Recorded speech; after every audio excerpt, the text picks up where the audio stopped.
अपने पापाचार, अपने अनाचार, अपने भ्रष्टाचार के कारण आकंठ बेईमानी में घुसे हुए समाजवादी और कांग्रेस का एक गठबंधन ये कहते हैं कि सत्ता में आएंगे तो पर्सनल लॉ लागू करेंगे। भारत बाबा साहब भीमराव अंबेडकर के द्वारा बनाए गए संविधान से चलेगा। भारत अपने यहाँ सरिया कानून लागू नहीं होने देगा। ये सरिया कानून है, पर्सनल लॉ का मतलब क्या?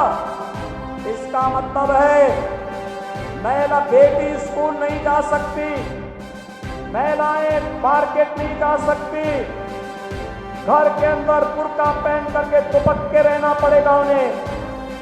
3 तलाक की कुप्रथा को ये फिर से लागू करना चाहते हैं। कांग्रेस और समाजवादी पार्टी कहती कि सत्ता में आएंगे तो एससी और ओबीसी को मिलने वाला आरक्षण पर मुसलमानों का हिस्सा दे देंगे। बाबा साहब भीमराव अंबेडकर ने कहा था कि धर्म के आधार पर आरक्षण नहीं हो सकता।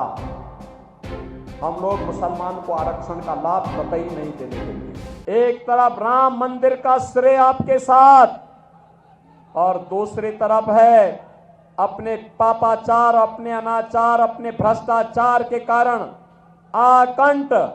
आकंठ बेईमानी में घुसे हुए समाजवादी और कांग्रेस का एक गठबंधन ये कहते हैं कि सत्ता में आएंगे तो पर्सनल लॉ लागू करेंगे। पर्सनल लॉ का मतलब आप जानते हैं? पर्सनल लॉ का मतलब तालिबानी शासन।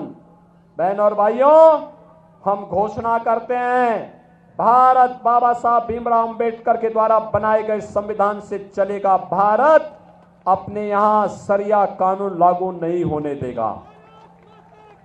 बहनों और भाइयों, ये सरिया कानून है, पर्सनल लॉ का मतलब क्या?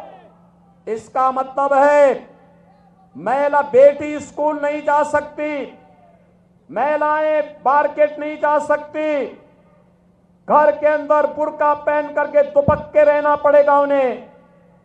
3 तलाक की कुप्रथा को ये फिर से लागू करना चाहते हैं। हम इसे भारत की धरती पे फिर से लागू नहीं होने देंगे। भाजपा की घोषणा है। ये कहते हैं सत्ता में आएंगे, कांग्रेस और समाजवादी पार्टी कहती कि सत्ता में आएंगे तो एससी और ओबीसी को मिलने वाला आरक्षण पर मुसलमानों का हिस्सा दे देंगे। बाबा साहब भीमराव अंबेडकर ने कहा था कि धर्म के आधार पर आरक्षण नहीं हो सकता। हम लोग मुसलमान को आरक्षण का लाभ कतई नहीं देने देंगे। अनुसूचित जाति, जनजाति और पिछड़ी जाति के आरक्षण में सेंध लगाने की छूट कांग्रेस और समाजवादी पार्टी को नहीं दे सकते। ये कहते हैं सत्ता में आएंगे तो सत्ता में आने के बाद ये वरासत टैक्स लगाना चाहते हैं। ये वरासत टैक्स का मतलब आप जानते हैं? बहनों और भाइयों, वरासत टैक्स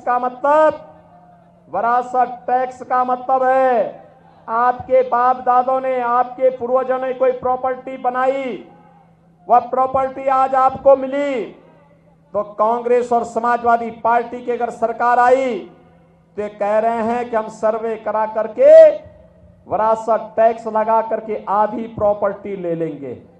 क्या आप अपनी प्रॉपर्टी में से आधा हिस्सा क्या किसी लोगों को दे देंगे? क्या लेने देंगे? क्या? और फिर कहते हैं इस प्रॉपर्टी को पाकिस्तान, बांग्लादेश और अफगानिस्तान से आए हुए घुसपैठियों को बांट डालेंगे। क्या आप इसको स्वीकार करेंगे? क्या? अरे ये तो औरंगजेब का जजिया कर है। औरंगजेब एक क्रूर बादशाह हुआ था मुगलों का। कोई मुसलमान भी अपने पुत्र का नाम औरंगजेब नहीं रखता, क्योंकि औरंगजेब ने पहले अपने भाई की हत्या की। औरंगजेब ने फिर अपने बाप को जेल में बंद किया। औरंगजेब का बाप शाहजहां, ये वही शाहजहां है जिसने आगरा का किला बनाया, आगरा का ताजमहल बनाया था। और ताजमहल बनाने वाला शाहजहां अंतिम जीवन एक एक बूंद पानी के लिए तरसते तरसते मर गया। उसने अपनी जीवनी में लिखा कि दुष्ट औरंगजेब तो जैसा पुत्र कभी किसी को पैदा न हो, तूने जीते जी मुझे एक एक बूंद पानी के लिए तरसाया है। और तुझसे अच्छा तो ये हिंदू है, अपने पूर्वजों का, बड़े बुजुर्गों का सम्मान करता है और मरने के बाद भी श्राद्ध और तर्पण के माध्यम से उन्हें जल देने का काम करता है। तूने तो मुझे एक एक बूंद पानी के लिए तरसाया है। बहनों और भाइयों, ये कांग्रेस और समाजवादी पार्टी का जो गठबंधन है ना, इनमें अब औरंगजेब की आत्मा घुस गई है। इसलिए ये विरासत टैक्स के नाम पर आप पर जजिया कर लगाना चाहते हैं। इसको कतई नहीं होने देना। औरंगजेब को फिर से भारत में नहीं पनपने देना है, उसको दफन ही रहने देना है। हमने इसीलिए तो एक और अयोध्या में रामलला विराजमान हुए और दूसरी तरफ माफिया को मिट्टी में मिलाने का काम भी हुआ। ये दोनों काम एक साथ चले हैं, तब उत्तर प्रदेश में शांति हुई है। आज पर्व और त्योहारों के दिन कोई दंगा करता है क्या? आज कोई कर सकता है क्या? बेटी और व्यापारी की सुरक्षा के लिए कोई खतरा बनेगा क्या? अगर बनेगा तो दूसरे चौराहे पर यमराज उसका इंतजार कर रहे होंगे। और इसीलिए बहनों और भाइयों, हम लोग आए हैं, एक अवसर है गाजीपुर के लिए, और गाजीपुर भी फिर एक बार मोदी सरकार में सहभागी बने। हमसे जुड़े रहने के लिए हमारे YouTube चैनल को सब्सक्राइब करें और नई वीडियो की नोटिफिकेशन के लिए बेल आइकॉन को दबाएं।